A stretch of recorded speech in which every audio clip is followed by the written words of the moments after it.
আজকে আমি নিরামিষভাবে তৈরি লাল শাকের চচ্চড়ি রেসিপিটি শেয়ার করব। নমস্কার বন্ধুরা, আমি করবী। আমার চ্যানেলে সবাইকে স্বাগত জানিয়ে আরও একটি নতুন রেসিপি শেয়ার করব, যা আমরা নিরামিষ দিনে বা ভোগের কোনো রকম রেসিপি হিসেবে ব্যবহার করতে পারি। এটি বানানো খুবই সহজ আর অসাধারণ রকমের টেস্টি হয়। তো চলুন দেখে নিই আজকের এই রেসিপিটি। এর জন্য আমি 1 কিলো মতো লাল শাক নিয়ে নিয়েছি। এছাড়া নিয়ে নিয়েছি সবজির মধ্যে দুটো বড় সাইজের আলু, কুমড়ো আর একটা বড় সাইজের বেগুন। কিছু কাঁচা লঙ্কাও এর মধ্যে দেব। তো আমি এখন লাল শাকগুলোকে ভালো করে কুচো করে কেটে নিয়েছি। এর থেকে ছোট করে আমি কাটবো না, এরকম ভাবেই রাখলাম। আর বেগুন, আলু, কুমড়ো ঠিক ডুমো ডুমো সাইজ করে কেটে নিয়েছি। আর কিছু বড়ি তো অবশ্যই ব্যবহার করব। প্রথমেই আমি তেলের ওপরে, তেলটা গরম হলে বড়িগুলোকে লাল লাল করে ভেজে নেব। বড়িগুলো লাল লাল করে ভাজা হয়ে গেলে আমি তুলে রাখছি। এগুলোকে একদম শেষে ব্যবহার করব। শাকের প্রথমেই যদি দিয়ে দিই তাহলে কিন্তু বড়িগুলো নরম হয়ে গিয়ে খেতে অতটা ভালো লাগবে না। বড়িগুলো তুলে রেখে দিয়েছি। এবার আমি কালো জিরে দিয়ে দিচ্ছি 1 টিস্পুন মতো। অনেকটা পরিমাণই দিলাম। শাকে কিন্তু এটা অনেকটা পরিমাণ শাক যেহেতু তৈরি হবে, তাই এই পরিমাণ দিয়েছি। 3-4টে কাঁচা লঙ্কা আমি অ্যাড করে দিয়েছি। এরপর প্রথমেই আমি আলুগুলোকে ভেজে নেব। আলুগুলো এমনভাবে ভাজবো যাতে 60 থেকে 70% মতো কুকড হয়ে যায়, আর ওপরটা সুন্দর মতো লাল একটা কোটিং পড়ে, ভেতরগুলোও যাতে হালকা নরম হয়ে আসে। এর জন্য আমি অল্প পরিমাণে সল্ট দিয়ে দিচ্ছি, লবণ দিয়ে দিচ্ছি, যাতে করে সুন্দর একটা নরম নরম ভাব আসে। আর একটা মশলা আমি পেস্ট বানিয়ে নিচ্ছি, তাতে সর্ষে, জিরে গুঁড়ো আর কাঁচা লঙ্কা, এই 3টে দিয়ে আমি একটা মশলা পেস্ট বানিয়ে নিচ্ছি। এখানে প্রথমে ড্রাই ভাবে গুঁড়ো করে নিয়েছি, এরপর আমি সেটাকে জল দিয়ে পেস্ট বানিয়ে নেব। আর এদিকে আলুটা দেখুন লাল লাল করে যখন ভাজা হয়ে গেছে, কুমড়োটা তখন অ্যাড করে দিয়েছি।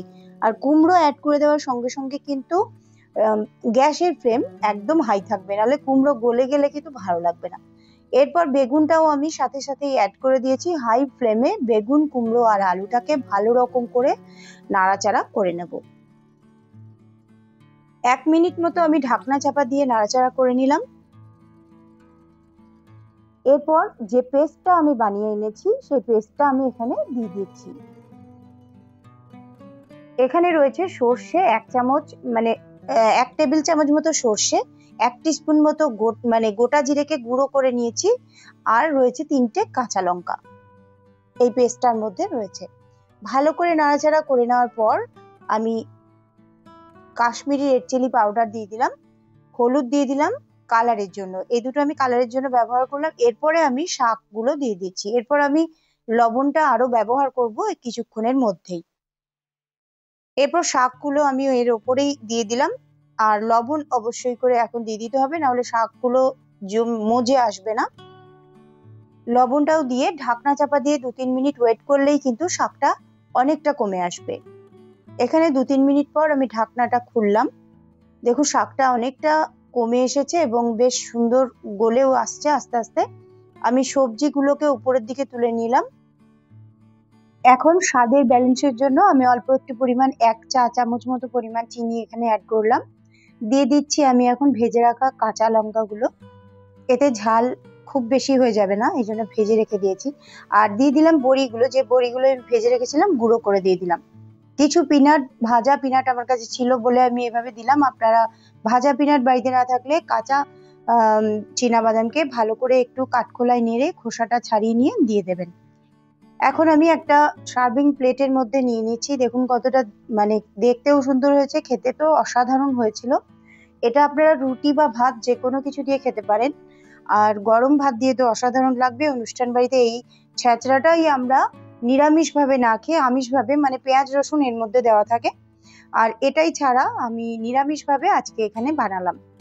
তো ভাতের সঙ্গে আমি এখন পরিবেশন করে দেখাচ্ছি। এখানে কিন্তু যে কোনো সবজিগুলোই কিন্তু এই লাল শাকের যে রংটা সেটা ধারণ করবে, এই জন্য আলুগুলো একটু হালকা লালচে লালচে হয়ে এসছে। আপনারা এইভাবে বানিয়ে একবার দেখবেন, অনুরোধ জানাচ্ছি। খেতে কিন্তু খুবই টেস্টি হয়।